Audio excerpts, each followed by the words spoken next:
안녕하십니까, 김한신입니다. 이렇게 만나 뵙게 돼서 대단히 반갑습니다. 감사합니다. 주어진 순서가 15분인데 이 15분 동안 최소한 행복하게 해드리지는 못하더라도 불행하게 해드려서는 안 되겠다, 그런 생각을 했습니다. 그래서 제가 더 이상 오래 불행하시지 않게 제가 저한테 주어진 15분 안에 빨리 가급적 끝내야 되겠다, 그런 결심을 했습니다. 그러니까 제가 15분은 넘지 않겠습니다. 조금 불행하시더라도 참고 들어주시기 바랍니다. 제 얘기를 조금 먼저 하겠습니다. 소개해 주셨다시피 저는 대학에서 문학을 전공했습니다. 불문학을 전공했고요. 대학을 졸업한 후에는 과를 바꿔서 국문학과를 갔어요. 그래서 국문학과는 대개 현대문학, 고문학, 그 다음에 국어학이 있는데 저는 현대문학을 했고, 지금으로 얘기하다 보면은 대표적인 인문학 전공자죠, 제가. 어떻게 보면. 근데 혹시 요즘 한국에서 유행하는 인구론이라는 얘기 들어보셨어요? 인구론이 무슨 뜻인지 아세요? 인문학 전공자의 90%가 논다. 그게 인문학이라고 합니다. 인구론이요. 예. 그만큼 이 인문학 전공자들이 참 취직도 그렇고 여러 분야에서 어려움이 많은 것 같습니다. 그러다 보니까 의대, 공대, 법대 이런 데로 진학한 학생들이 대부분이고요. 또 인문학 전공자들도 과를 많이 바꾸고 있는 상황이라고 합니다. 제가 대학교에서 문학을 전공하겠다, 그것도 불문학을 전공하겠다고 얘기했을 때 지금 생각해 보니까 저희 부모님들이 굉장히 당황하셨을 것 같아요. 겉으로는 내색을 하시지 않으셨지만, 아니 젊은 놈이 하고만은 과 놔두고 문학을 하겠다, 지금이 어떤 시대인데 글을 써서 먹고 살겠다고 저렇게 나설까, 그렇게 생각하셨을 것 같아요. 근데 말씀은 안 하셨어요. 말씀은 안 하셨고, 그렇다고 해서 반대도 하지 않으셨어요. 영국에서 수년 전에 통계예요. 근데 제가 통계를 자세히 기억을 못 하는데, 대학교 전공별로 어떤 전공이 가장 연봉이 높은가, 조사를 했었어요. 근데 있겠죠. 미국 같으면 케미칼 엔지니어링, 화공학이 높고, 물론 이제 의대 볼 때 빼놓거든요. 근데 1등, 2등 순서는 모르겠어요. 지금 기억이 잘 안 나요. 영국에서 수년 전에 발표하던 거라서. 근데 한 가지 기억 남는 거는 문학 전공자들은 고졸보다 낮았어요. 그러니까 다시 말해서 어떤 돈벌이의 기준으로 봤을 때는 문학 전공 남자는 대학을 안 가는 게 낫다는 그런 뜻이겠죠. 그래도 저는 세월이 좋았었는지 백수로 안 입고, 인구론이라고 그러는데 백수로 안 입고 신문사에 취직도 했고, 또 그 사이 또 신문사 다니면서 입고 있었던 글 쓰는 그런 미련도 있어가지고 신춘문예에도 단편소설을 써서 입상을 하기도 했습니다. 제 가족 얘기를 좀 하고 싶습니다.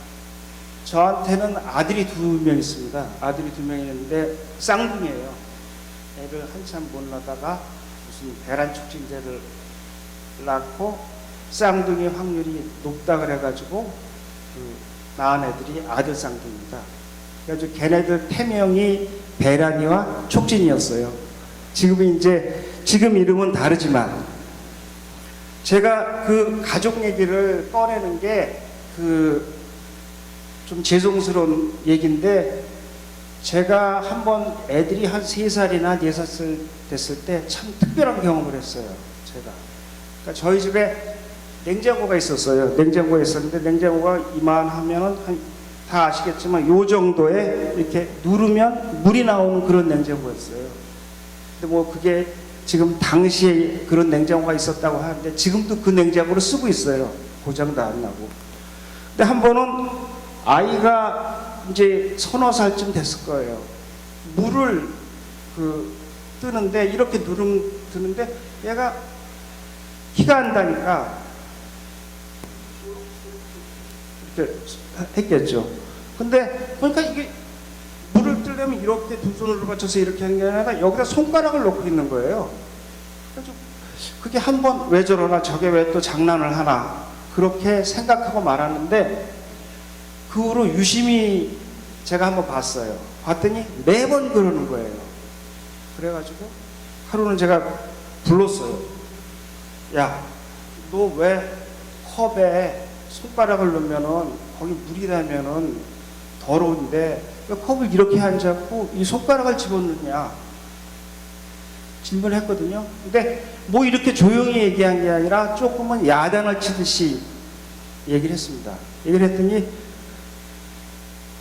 애로부터 저는 진짜 저는 전혀 예상하지 못한 얘기를 들었어요. 애 말에 그때 아이들이 이제 사용하던 컵이 어떤 컵이었냐면 이제 디즈니 만화가 그려져 있는 플라스틱 컵이었어요.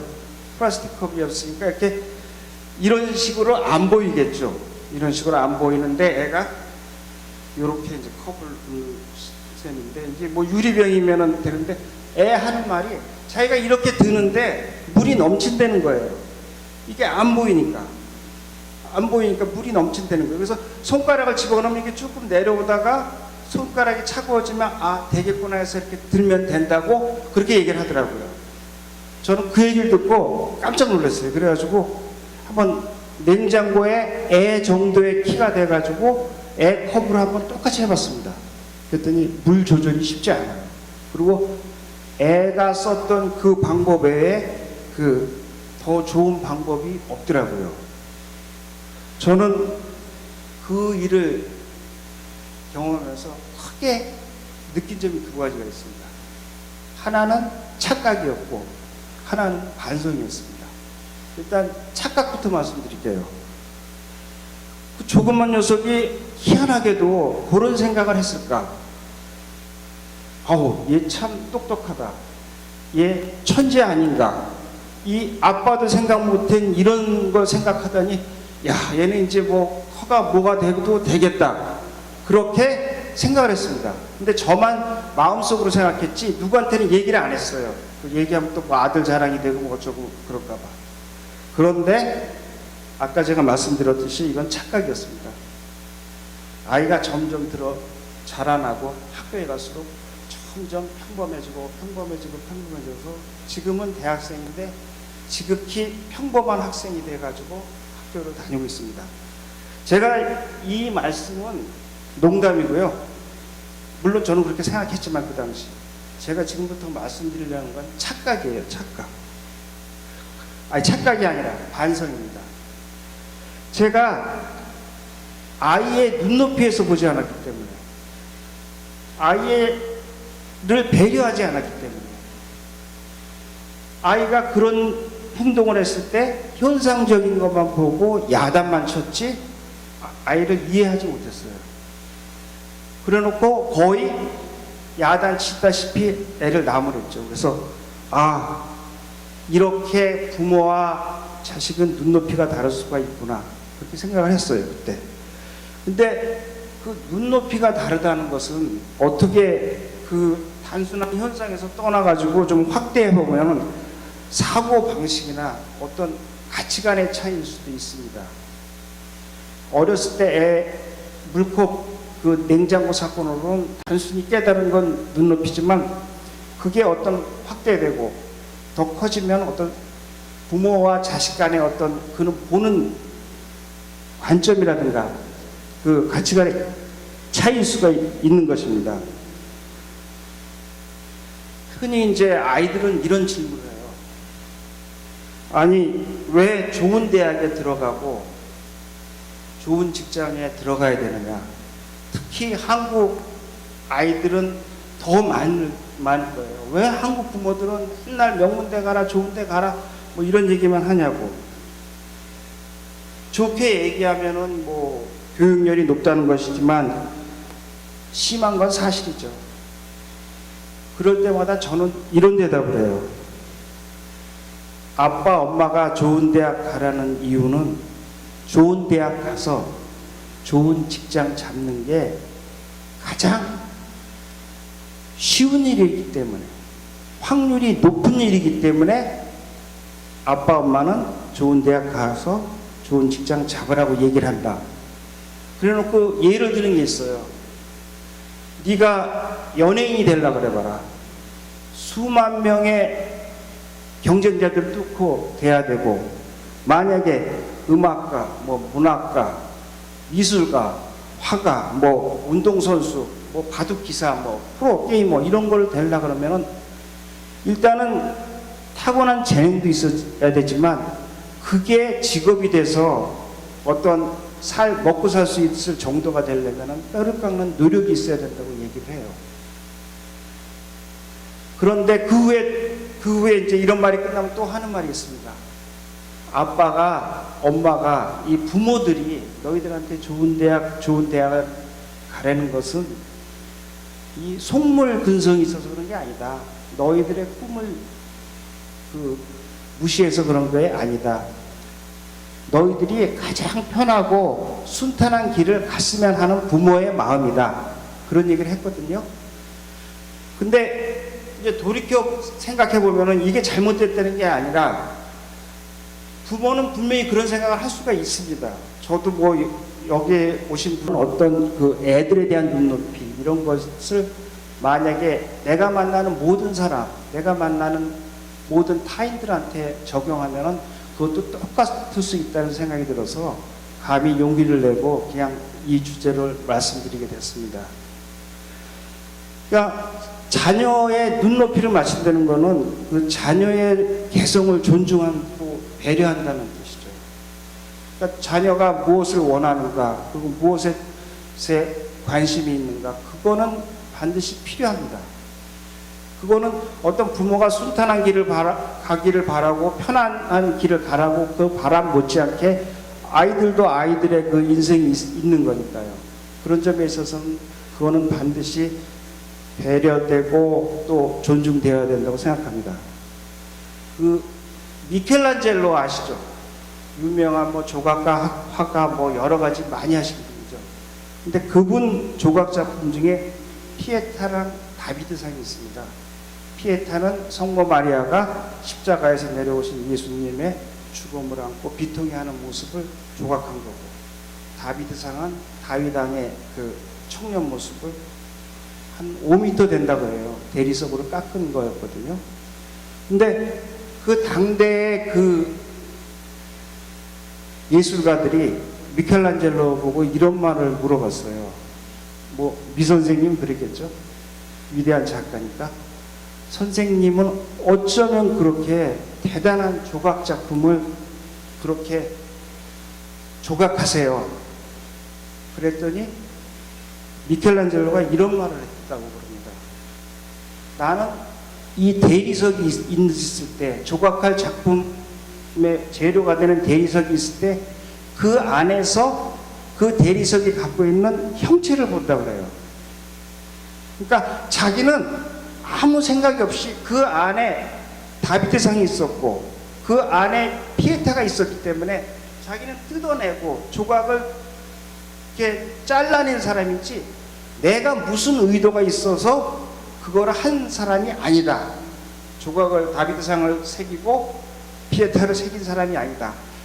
나 이전에 대리석 안에는 그 모양이 있었다고 얘기를 했다 그래요.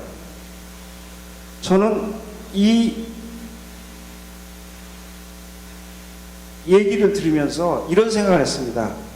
우리 애들도 그 안에 부모가 모르는 무언가가 있을 것 같아요. 그런 무언가를 아이들이 끌어낼 수 있도록 부모는 옆에서 도와주고 격려해주고 그런 존재지, 부모가 아이한테 너는 무엇이 되라, 너는 무슨 일을 해라, 그런 것은 아닌 것 같아요. 제가 뭐 여기지만 계속 얘기를 하면서도 불편한 게 다 이렇게 선배님들 같은 분들이 계셔가지고 말씀드리기가 좀 불편하긴 한데 그 점이 굉장히 중요한 것 같아요. 예를 들면은 무슨 정말 저 들판에 씨를 뿌리고 그렇게 살고 싶은 애한테 너는 부귀영화를 한순해 진 그런 아이가 되어라든가 그럴 수는 없잖아요. 그건 잘못 조각을 하는 거죠. 다시 또 이제 제 얘기로 돌아오는데, 저는 문학을 전공한 걸 후회하지 않습니다. 유명한 문학가는 못 됐지만 그래도 신문사에 있으면서 글을 쓰면서 그런 게 행복하고 만족스럽습니다. 제가 문학을 결정했을 때 부모님은 어떤 생각을 하셨을지 모르지만 그 생각을 존중해준 부모님께 지금도 감사를 드리고 있습니다. 마지막으로 제가 오늘 그 눈높이에 대해서 말씀을 드렸는데, 우리가 만나는 모든 사람들, 그런 사람들을 그들의 눈높이에서 대하고 또 배려하면은 우리 사회는 더 아름다운 사회가 될 것 같습니다. 행복공감 콘서트가 그런 아름다운 사회를 만드는데 초석을 놓는 소중한 모임이 되기를 바랍니다. 무조건 말씀 들어주셔서 감사합니다.